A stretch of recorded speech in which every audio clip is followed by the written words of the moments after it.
The ocean stretched endlessly, a dark velvet under the stars. Rose leaned on the railing, her fingers clenched in defiance against the cold steel. Her eyes, though surrounded by diamonds and silk, betrayed exhaustion. It wasn't the grandeur of the Titanic that wore her down, it was the life she was supposed to be grateful for. Cal had everything: money, status, and a last name that echoed through corridors with pride. But what he didn't have was her heart. That, she'd hidden away long ago, buried beneath obedience and etiquette. Jack lit a cigarette on the lower deck, his laughter light in the company of strangers who had nothing but dreams in their pockets. He had charm without trying, an artist's soul in a worker's clothes. The ship was a miracle, sure, but to Jack, it was just a bridge. A way to somewhere else. He never believed in fate until he looked up and saw her. They met because the world willed it. Rose had wandered from a suffocating dinner, her corset tighter than her tolerance. Jack was sketching passengers, earning coins and smiles. She paused, curious. "Is that how you see them?" she asked. He turned, his eyes steady. "No. It's how they wish to be seen." That answer stuck with her all night. The next day, their paths crossed again.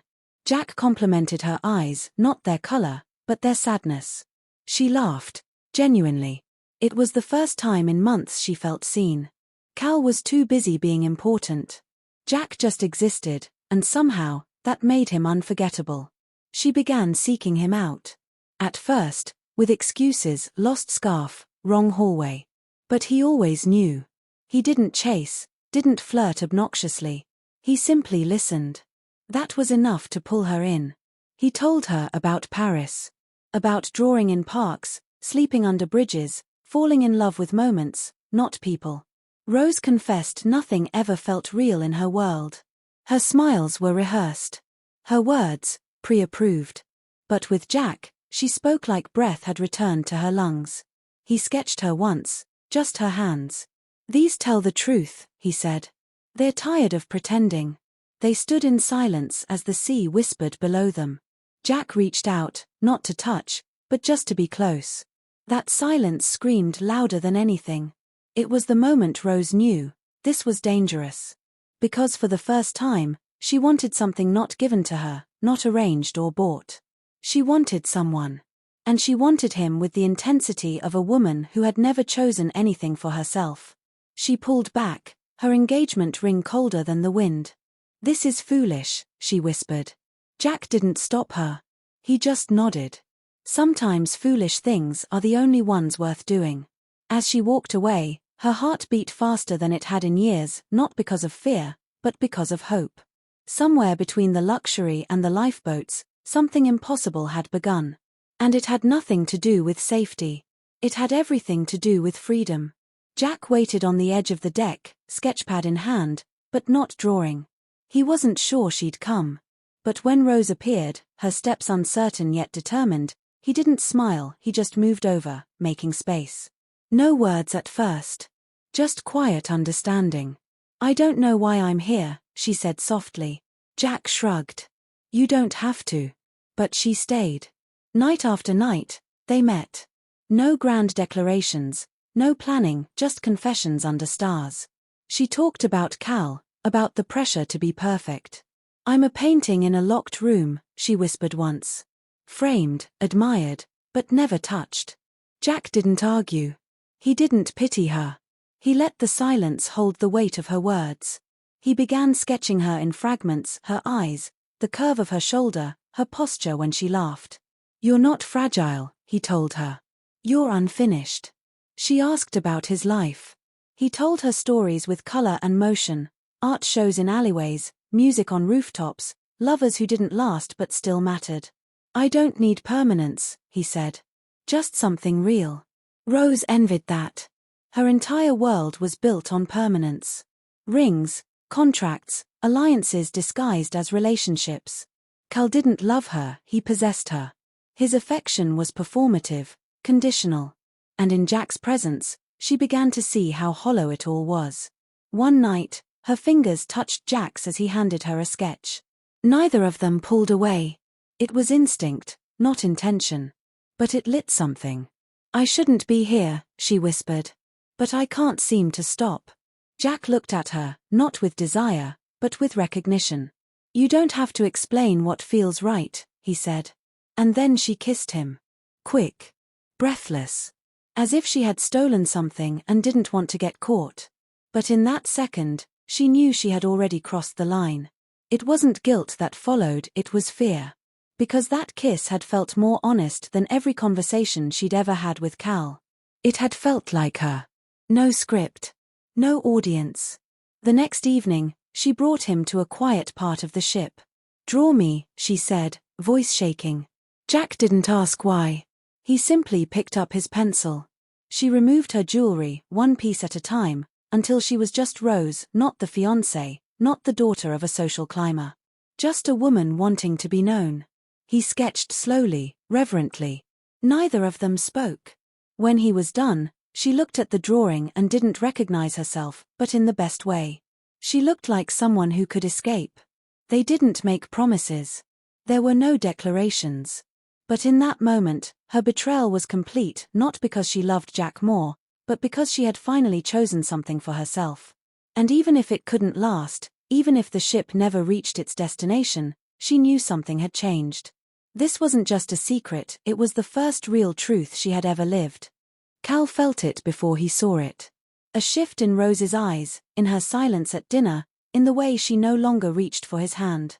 He followed her once, then twice. The truth hit him like a slap. She was meeting someone, and it wasn't a friend. It was a boy with paint-stained fingers and nothing to his name. Jack knew they were being watched. The glances, the tension in the corridors, it was all changing. But Rose didn't care anymore. They had stopped hiding. Each touch, each stolen hour became more defiant. The guilt had faded. All that remained was the urgency of now. The ship moved forward, but everything beneath the surface was unraveling. Cal confronted her in private. No shouting, just ice in his tone.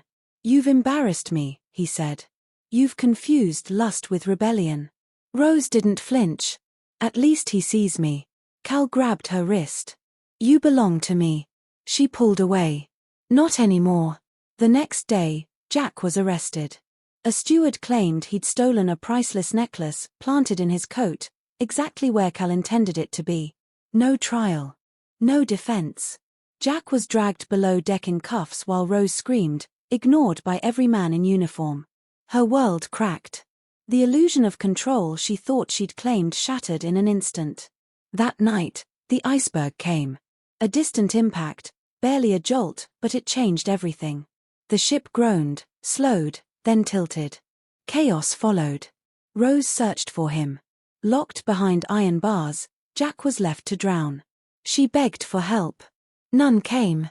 The crew followed orders, not pleas. But she had stopped being the kind of woman who waited for permission. She stole a key, broke rules, ran past warnings.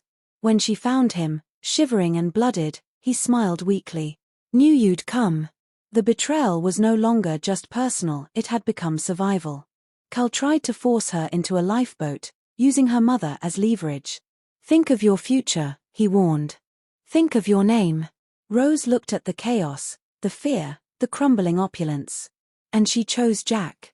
They ran together, past the polished staircases and into the cold unknown. Every second was a battle against time, water, and fate. But through it all, their hands never separated. The betrayal had flipped. Now it was Rose betraying her class, her bloodline, her legacy. And she didn't care. Because none of it mattered anymore. What mattered was the truth they had built, however briefly. What mattered was that they had risked everything for something real. And as the ship tilted further, and the screams rose like smoke, Rose understood, this wasn't a love story meant to last. It was a love story meant to change her. Forever. Water swallowed steel, and screams became background noise. Jack pulled Rose through rising corridors, both drenched, breathless. Every step was a countdown. Every turn led to more chaos. But he never let go. The cold didn't matter. The fear didn't matter. Only each other. They made it above deck just in time to see the last lifeboats descending. Officers shouted. People pushed. Cal appeared once more, trying to reclaim what he'd lost. You can still survive, he said to Rose. I can protect you. She didn't answer. She stepped back and took Jack's hand again. The ship groaned louder, metal bending like it was begging for mercy. They climbed, slipped, and held each other as the Titanic split in half. There were no goodbyes. No promises. Just survival. They found a broken piece of debris floating in the icy black. Jack helped Rose climb onto it. There was no room for two. He stayed in the water, holding the edge, his eyes locked on hers. She pleaded, demanded, begged him to climb up. He refused. You're going to live, he said. You're going to get out of this. Promise me. I promise, she whispered, teeth chattering. His grip loosened. She didn't notice at first. Her eyes had started closing, her strength fading. But then he was gone. The water was still. Jack had disappeared beneath the surface without drama, without sound. Just vanished, like everything else she had believed was permanent. A whistle. Distant voices. A boat. Rose opened her eyes and forced herself to scream. She waved, hollow and shaking. They pulled her aboard. Wrapped in blankets, surrounded by silence and strangers, she didn't cry. She stared forward. Alive, yes. But not whole. In New York, she gave a false name. Left Cal behind. Started over. Quietly. Anonymously. She kept the sketch Jack drew, tucked away like a piece of her that only she could ever claim. She never spoke of him. Never explained the look in her eyes when she talked about art or the sea. Years passed. She married. Had children. Laughed again. But something in her had changed. Not broken, just different. Like her soul had been marked by a truth too deep to ever erase. Late in life, standing at the edge of the same ocean, she dropped the necklace into the water. Not as a farewell, but as a thank you. For showing her what love meant. For teaching her how to choose herself. For being real in a world built on illusion. She had betrayed a man, a name, a future written by others. But in doing so, she had found herself. And Jack. Some loves don't end in forever. They end in becoming.